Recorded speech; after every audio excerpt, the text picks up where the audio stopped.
Hi all, welcome to my channel.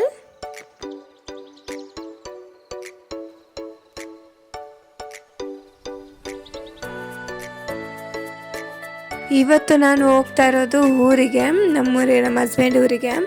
ಹೋಗ್ತಾನೆ ತುಂಬ late ಆಗೋಗಿತ್ತು. ಕಾರ್ ತೊಗೊಂಡೋಗೋಣ ಅಂತ ಅಂದ್ಕೊಂಡ್ವಿ, ಬಟ್ ಕಾರ್ ಕೈ ಕೊಡ್ತು. ಅದಕ್ಕೆ ಆಟೋನಲ್ಲೇ ಹೋಗೋಣ ಅಂತ ಡಿಸೈಡ್ ಮಾಡಿದ್ವಿ. ಮಧ್ಯದಲ್ಲಿ ಬ್ರೇಕ್ ಅಂತ ಹೇಳಿ ಜ್ಯೂಸ್ ಕುಡಿದ್ವಿ. ಫ್ರೆಂಡ್ಸ್ ಸಿಕ್ಕಿದ್ರು ನಮ್ಮ ಹಸ್ಬೆಂಡು. ಸೊ ಅವರು ಅಲ್ಲಿ ಟೈಮ್ ಪಾಸ್ ಮಾಡಿದ್ರು.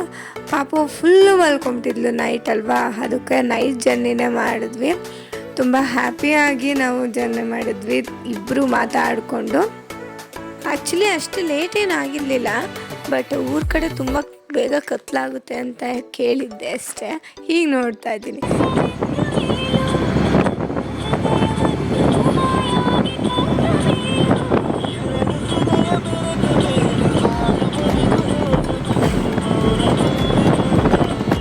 ಹಾಗೂ ಹೆಂಗೋ ರೀಚ್ ಆದ್ವಿ. ಮಲ್ಕೊಂಬಿಟ್ವಿ ಹೋಗಿದ ತಕ್ಷಣ ಊಟ ಮಾಡಿ.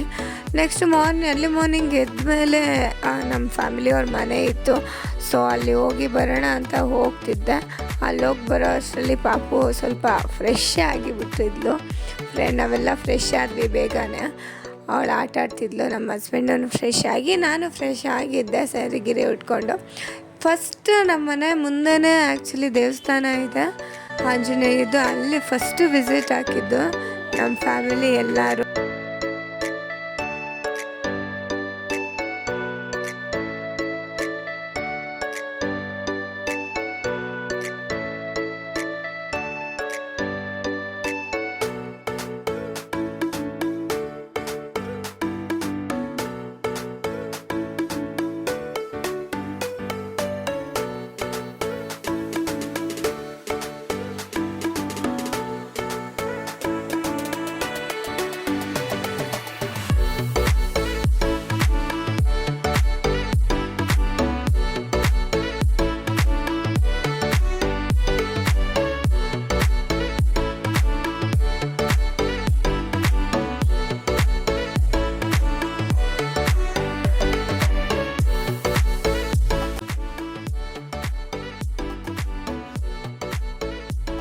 ನಾವು ಹೊರಟಿದ್ದು ಬಂದು ಈ ದೇವಸ್ಥಾನ ಆಲ್ರೆಡಿ ಪೂಜೆ ನಡೀತಾ ಇತ್ತು.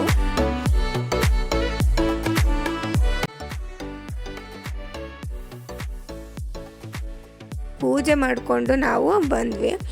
ನೆಕ್ಸ್ಟು ಗಾಡಿ ಎತ್ಬಿಟ್ಟು ರೈಟ್ ಅಂತ ಹೇಳಿ ಹೊರಟಿದ್ದು ರಾಮದೇವ್ರ ಬೆಟ್ಟ. ಇದು ನಾವು ಹೋಗ್ತಾನೇ ಇದ್ದೀವಿ, ಸಿಗ್ತಾನೆ ಇಲ್ಲ. ನಮ್ಮ ಫ್ಯಾಮಿಲಿಯವರು ಸ್ವಲ್ಪ ಸಿಕ್ಕಿದ್ರು, ನಮ್ಮ ಹಸ್ಬೆಂಡ್ ಫ್ಯಾಮಿಲಿಯವರು. ಸೊ ಅಲ್ಲಿ ಕೆಳಗಡೆನೇ ಒಂದು ದೇವಸ್ಥಾನ ಇದೆ. ಆ ದೇವಸ್ಥಾನಕ್ಕೆ ವಿಸಿಟ್ ಮಾಡಿದ್ವಿ ಫಸ್ಟು. ಇದೇ ಆ ದೇವಸ್ಥಾನ. ಎಲ್ಲರೂ ಹೊರಟೋಗಿದ್ರು, ನಾವಿಬ್ಬರೆಲ್ಲ ಲಾಸ್ಟಾಗಿ ಹೋಗಿದ್ದು. ಅಲ್ಲಿ ಕೈ ಮುಕ್ಕೊಂಡು ನಮ್ಮ ಫ್ಯಾಮಿಲಿಯವ್ರನ್ನೂ ಹೇಳಿಬಿಟ್ಟು ಬನ್ನಿ ಮೇಲೆ ಹೋಗೋಣ ಅಂತ ಹೇಳಿ ಹೊರಟ್ವಿ.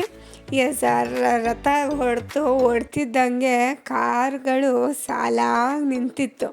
ಎಷ್ಟು ಕಾರ್ಗಳು ಬಂದಿತ್ತು ಅಂದರೆ, ಓ ಮೈ ಗಾಡ್, ತುಂಬಾ ಕಾರ್ಗಳು ಬಂದಿತ್ತು, ಲೆಕ್ಕನೇ ಆಗ್ತಿರ್ಲಿಲ್ಲ. ಆ ಕಾರೇ ಎಷ್ಟೊಂದಿದೆ ಅಂದರೆ ಜನಗಳು ಎಷ್ಟು ಜನ ಇರಬಾರ್ದು ಅಂತ ಇಮ್ಯಾಜಿನ್ ಮಾಡಿ. ಫೈನಲಿ ರೀಚ್ ಆದ್ವಿ.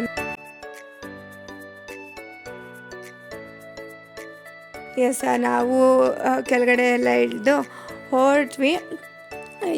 ಬೆಟ್ಟದ ಮೇಲೆ ಹೊರಟ್ವಿ. ಸ್ಟಾರ್ಟ್ ಮಾಡಿದ್ವಿ ಹತ್ತೋದಕ್ಕೆ.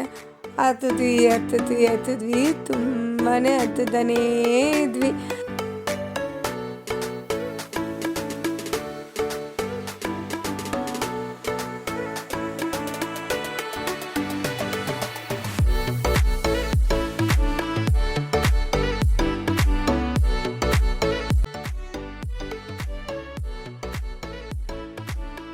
ಫೈನಲಿ ರೀಚ್ ಆದ್ವಿ. ಇದು ಬೆಟ್ಟ ಮೇಲಿರೋ ತುದಿ.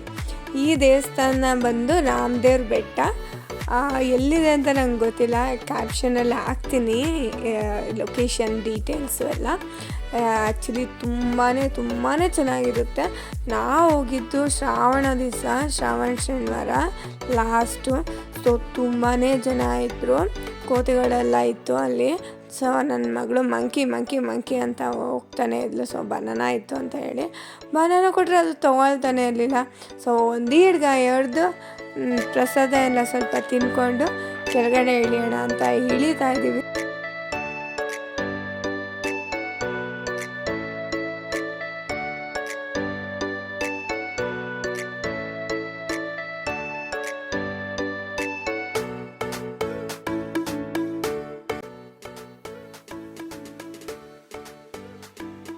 ನಾವು ಹೋಗಿದ್ದು ಕೆಳಗೆ ರೀಚ್ ಆದ್ವಿ. ಪ್ರಸಾದ ತಿನ್ಕೊಂಡು ನಾವು ಮನೆಗೆ ಹೊರಟ್ವಿ. ಸೊ ಮನೆಗೆ ಹೊರಟಾದ್ಮೇಲೆ ಬಟ್ಟೆಗಳೆಲ್ಲ ಪ್ಯಾಕ್ ಮಾಡೋಷ್ಟ್ರಲ್ಲಿ ಸಾಕಾಗೋಯ್ತು. ಸೊ ಚಪಾತಿ ಮಾಡೋಣ ಅಂತ ಹೇಳಿ ಚಪಾತಿ ಹಿಟ್ಟೆಲ್ಲ ಕಲಿಸ್ಕೊಂಡೆ. ಅವ್ರು ಪಲ್ಯ ಮಾಡಿಕೊಂಡ್ರು. ಸೊ ಚಪಾತಿ ಎಲ್ಲ ತಿಂದು ಮಲ್ಕೊಂಡ್ವಿ. ಸೊ ಬೆಳಗ್ಗೆ ಎದ್ದಿದ ತಕ್ಷಣ ಫ್ರೆಶ್ ಅಪ್ ಆದಮೇಲೆ ಫಸ್ಟು ಹೇಳಿದ್ದು ಹೊರಡೋಣ ಅಂತ ಹೇಳಿ. ಟೈಮ್ ಆಲ್ರೆಡಿ ಆಗೋಗಿತ್ತು. ಸೊ ಹೊರಡೋಣ ಅಂತ ಹೇಳಿ ಹೊರಟ್ವಿ.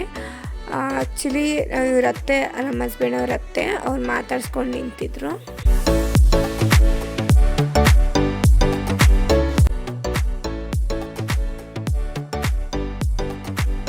ಫಾಸ್ಟಾಗಿ ನಾನ್ ವೆಜ್ ಮಾಡಿದರು.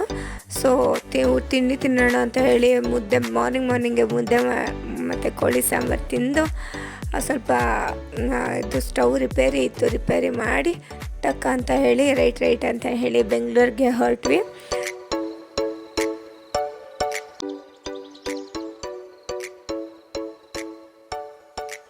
ಹೋಗ್ತಾ ದಾರಿನಲ್ಲಿ ಸ್ವಲ್ಪ ಚಳಿ ಇತ್ತು ಅಂತ ಹೇಳಿ ಜೋಳ ಮತ್ತು ಸೇಬೆಕಾಯಿ ತಿಂದ್ವಿ. ಖಾರವಾಗಿ ಹಾಟ್ ಆಗಿತ್ತು ಅಂತ ಹೇಳಿ ನೆಕ್ಸ್ಟು ಬ್ಯಾಕ್ ಟು ಬೆಂಗಳೂರು ಅಂತ ಹೋದ್ವಿ. ಇದಾಗಿತ್ತು ನಮ್ಮ ವಿಡಿಯೋ. ಲೈಕು, ಶೇರು, ಸಬ್ಸ್ಕ್ರೈಬ್ ಆಗೋದನ್ನ ಮರಿಬೇಡಿ. Thank you for watching.